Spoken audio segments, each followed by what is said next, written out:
I'm Cheyenne Gonzalez, and today I'm going to be talking to you about vaccines. So, what are vaccinations? Why are people so against or skeptical to get their kids vaccinated? And what is the overall benefit of vaccinations for the community? So, what is a vaccination? A vaccine is a substance given to help produce antibodies to help protect people from one or more diseases. So each vaccine is given at different points in a child's life when it is going to be most beneficial to help protect.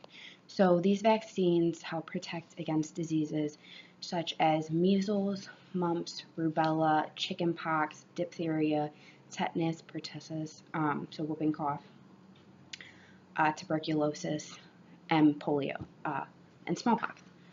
So, for example, according to vaccines.gov, children need 2 doses of the chickenpox vaccination for it to become completely active in the body. So they would first get it between 15 and 18 months, and then they would get their second final dose between 4 and 6 years. Whereas opposed to the DTaP vaccination, so that's for diphtheria, tetanus, and whooping cough, they get it 5 times. So you would get it first at 2 months, again at 4 months, get the third vaccination at 6 months, and get your fourth one between 15 and 18 months, and then you would get your fifth final vaccination to be completely immune between 4 and 6 years. It genuinely just depends on the vaccination for when it will be given and when it will be most beneficial. Beyond that, if there was someone that was not given vaccines as a child and decides they want to get vaccinated as an adult, they're able to almost make up for what they weren't able to get as a child.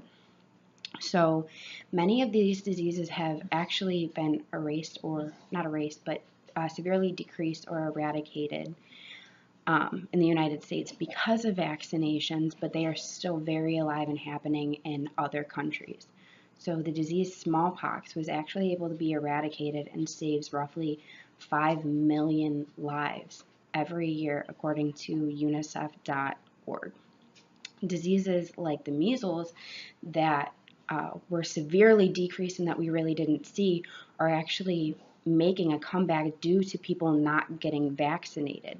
So many outbreaks that have been happening with these diseases are in areas where a majority of the people have not been vaccinated, or they traveled to a country where severe outbreaks were happening and brought the vaccination or brought the disease back to the United States and had it spread. So according to the CDC, you can actually see in this graph, so this is 2019, and between January 1st and February 14th alone, there have already been 127 cases, whereas you can see in the total years between 2010 to now, we're already surpassing by far and really coming up because people are not getting vaccinated and are spreading these diseases. And the outbreaks that are occurring right now, the 127 outbreaks are occurring in Texas, Washington, New York, and Connecticut, and they have all been linked to travelers who brought the disease back and weren't vaccinated. So why are people so skeptical for vaccinations? I feel like many people aren't educated on the topic, or they hear horror stories.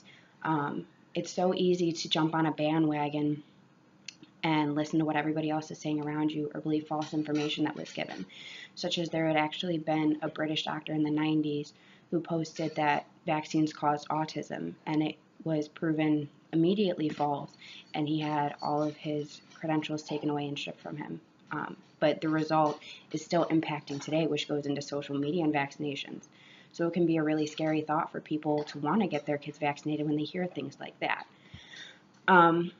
But it has actually been proven that vaccines do not cause autism, because many studies done by the CDC prove it. Also, there had been one done where the antibodies in that 2-year-old unvaccinated child were the same as a 2-year-old vaccinated child, proving that the antibodies did not differ in an autistic or a normal child. Beyond that, community health. You're helping to protect yourself, your mother, a brother, sister, a best friend, somebody that can't protect themselves, such as an immunocompromised person, somebody that has cancer or is going through chemotherapy, can't get vaccinated, or someone who's allergic to something in the vaccine, you're ultimately helping protect everybody around you. So I understand that this can be a really difficult topic, but I hope that with the information provided to you today, you can really help make an understanding choice. Thank you.